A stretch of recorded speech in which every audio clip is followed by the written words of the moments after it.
تاریخ کے اوراق میں آپ نے سکندر اور فرعون جیسے طاقتور بادشاہوں کا ذکر تو بہت سنا ہوگا، لیکن کیا آپ نے کبھی ایک ایسے بادشاہ کا تصور کیا ہے جس کا تخت زمین پر نہیں بلکہ بادلوں کے اوپر ہوا کی رفتار سے اڑتا ہو؟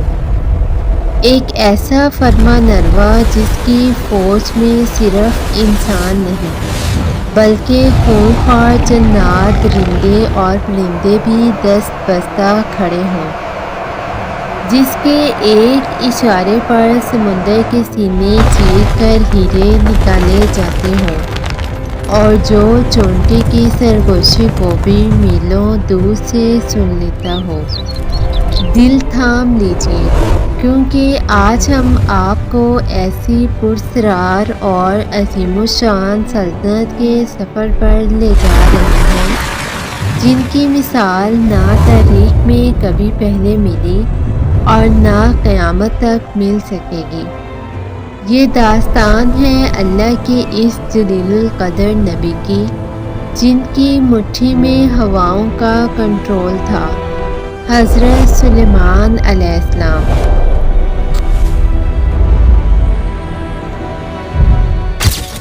اور ہم نے داؤد اور سلیمان کو علم بخشا، اور انہوں نے کہا کہ اللہ کا شکر ہے جس نے ہمیں اپنے بہت سے مومن بندوں پر فضیلت دی۔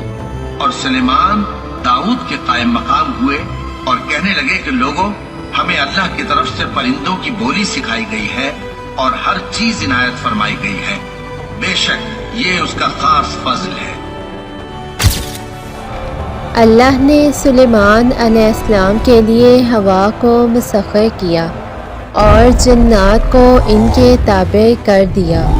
کچھ جنات عمارتیں بناتے اور کچھ غوطہ خور بن کر سمندر کی تہوں سے وہ قیمتی جواہرات نکال کر لاتے جو انسانوں کی پہنچ سے باہر تھے۔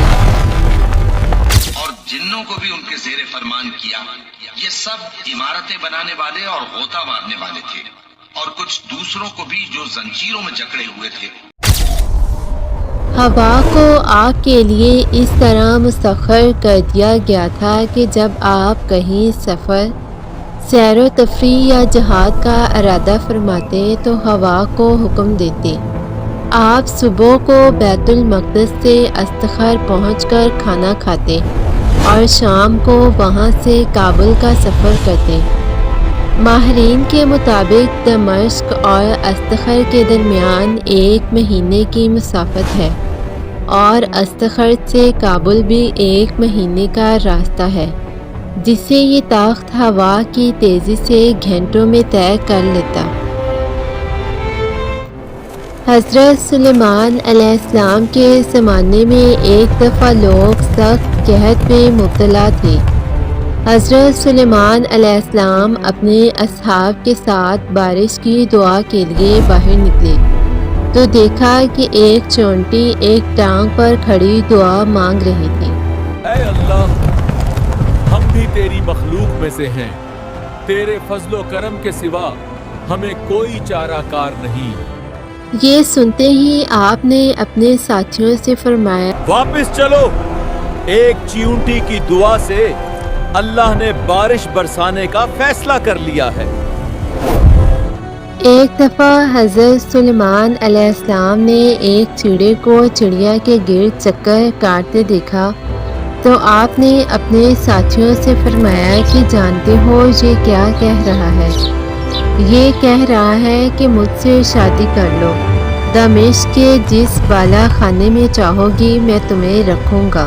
حضرت سلیمان علیہ السلام نے فرمایا کہ دمشق کے بالا خانے پتھروں سے پختہ بنے ہوئے ہیں، وہاں کوئی نہیں رہ سکتا، ہر ایسا پیغام نکاح دینے والا جھوٹا ہے۔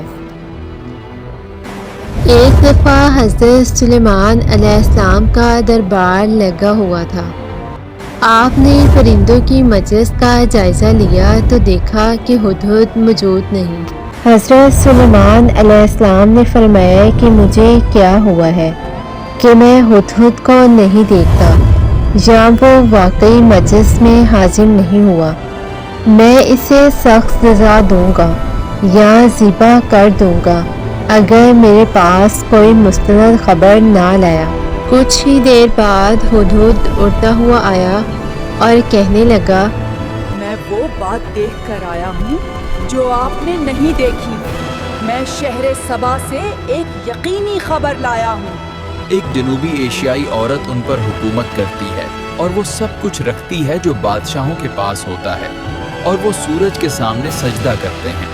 کہا جاتا ہے کہ ملکہ سبا کے باپ نے انسانوں میں سے شادی سے انکار کیا اور جنات میں سے ریحانہ بنت سکن نامی عورت سے شادی کی۔ ان کے ہاں جو بچی پیدا ہوئی اس کا نام تلقمہ رکھا گیا، جسے دنیا ملکہ بلقیس کے نام سے جانتی ہے۔ حضرت سلیمان علیہ السلام نے فرمایا کہ اب ہم دیکھیں گے کہ تو نے سچ کہا یا تو جھوٹوں میں سے ہے۔ میرا یہ فرمان لے جا اور ان پر ڈال دے، پھر ان سے الگ ہٹ کر دیکھ کہ وہ کیا جواب دیتے ہیں۔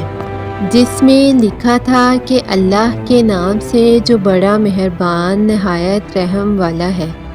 مجھ پر بلندی نہ چاہو اور گردن جھکائے میرے پاس حاضر ہوں۔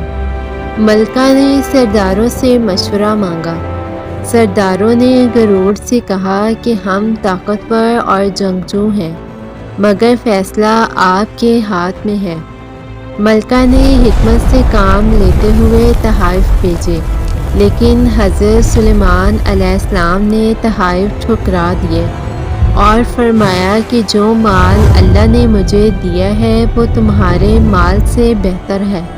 میں ایک ایسے لشکر کے ساتھ آؤں گا جس کا مقابلہ تم نہیں کر سکو گے۔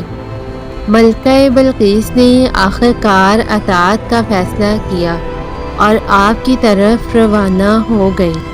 ادھر حضرت سلیمان علیہ السلام نے اپنے درباریوں سے فرمایا، کون ہے جو اس کے آنے سے پہلے اس کا تخت حاضر کرے؟ میں مجلس برخاست ہونے سے پہلے لا دوں گا۔ لیکن ایک شخص جس کے پاس کتاب کا علم تھا، جسے آصف بن برخیہ کہا جاتا ہے، جو آپ کے خالہ زاد بھائی اور اسم اعظم کے جاننے والے تھے، انہوں نے کہا کہ میں پلک جھپکنے سے پہلے تخت آپ کے سامنے حاضر کر دوں گا، اور ایسا ہی ہوا۔ جب وہ ملکہ سبا کا تخت لے آئے تو حضرت سلیمان علیہ السلام نے ان سے کہا کہ تخت کی شکل بدل دو اور اس میں کچھ تبدیلیاں کر دو کہ ہم دیکھیں کہ وہ اس کو پہچان پاتی ہے یا نہیں۔ جب وہ محل کے صحن میں آئی تو فرش کو گہرا پانی سمجھ کر اپنے کپڑے اٹھا لیے۔ حضرت سلیمان علیہ السلام نے فرمایا، یہ پانی نہیں، شیشے سے بنا ہوا ہموار فرش ہے۔ حضرت سلیمان علیہ السلام نے ان سے کہا کہ تیرا تخت ایسا ہی ہے۔ ملکہ بلقیس کہنے لگی کہ گویا یہ وہی تخت ہے، اور ہم کو اس واقعے کی خبر ہو چکی اور ہم فرما بردار ہوئے۔ ملکہ بلقیس کہنے لگی کہ اے میرے رب، میں نے اپنی جان پر ظلم کیا، اب حضرت سلیمان علیہ السلام کے ساتھ اللہ پر ایمان لاتی ہوں جو سارے جہاں کا رب ہے۔ حضرت سلیمان علیہ السلام کی سلطنت میں ہر شے ان کے تابع تھی، لیکن قدرت نے قیامت تک کے انسانوں کو ایک سبق سکھانا تھا۔ مختلف روایات میں آپ کی ازواج کی تعداد 1000 تک بتائی گئی، جن میں آزاد اور باندیاں بھی شامل تھیں۔ نبی اکرم صلی اللہ علیہ وآلہ وسلم کا ارشاد ہے کہ ایک رات سلیمان علیہ السلام نے ارادہ کیا کہ وہ اپنی ازواج، جن کی تعداد مختلف احادیث میں 60، 70 اور 100 بتائی گئی ہے، کے پاس جائیں گے اور ہر بیوی ایک ایسا شہسوار چنے گی جو اللہ کے راستے میں جہاد کرے گا، لیکن آپ انشاءاللہ کہنا بھول گئے۔ نتیجہ یہ نکلا کہ صرف ایک بیوی کے ہاں بچہ پیدا ہوا اور وہ بھی ادھورا تھا۔ یہ واقعہ اس بات کی دلیل ہے کہ انسان کی طاقت، اس کے ارادے اور اس کی بادشاہی کتنی ہی بڑی کیوں نہ ہو، اللہ کی مشیت اور اس کے ارادے کے سامنے سب ہیچ ہے۔ حضرت سلیمان علیہ السلام دنیا کے عظیم ترین فرما روا تھے، مگر ان کی اصل عظمت ان کی بادشاہی نہیں، بلکہ ان کی عاجزی اور اللہ پر وہ پختہ ایمان تھا جو آج بھی مسلمانوں کے دلوں کو منور کر دیتا ہے۔ کہانی حضرت سلیمان علیہ السلام کی، ایک سچے بادشاہ کی اور ایک سچے نبی کی۔ یہ سب میرے رب کا فضل ہے تاکہ وہ مجھے آزمائے۔ اگر یہ پیغام آپ کے دل تک پہنچا ہے اور آپ چاہتے ہیں کہ یہ غیر اور لوگوں تک بھی پہنچے، اس ویڈیو کو لائک کریں، یہ فارمولا اپنے دوست اور رشتہ داروں کے ساتھ شیئر کریں اور سبسکرائب بٹن پر کلک کر کے ہماری اس دعوت کا حصہ بنیں۔ اللہ حافظ، اپنا خیال رکھیے گا۔